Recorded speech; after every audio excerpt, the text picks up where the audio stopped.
Kagu-Eestis asuval päevapööramise mäel ehk Hinjala linnamäel paiknes vanusega pronksiaega ulatuv muinaslinnus. Linnus paiknes 3 küljest sügava jõearuga piiratud neemiku tipus. Linnust kaitses idast vall ja jõgi ning läänest 2,5 meetri sügavune vallikraav.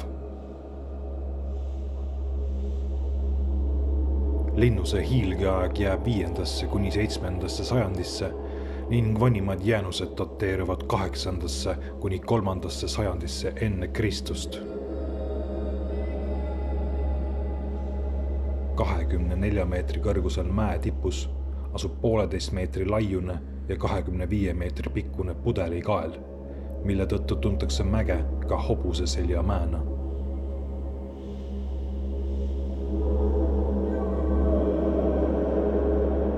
Linnamäge on pärimuses peetud ohvripaigaks, kus pööripäevade ajal toimusid päikesekultusega seotud riitused, mis kestavad tänapäevani.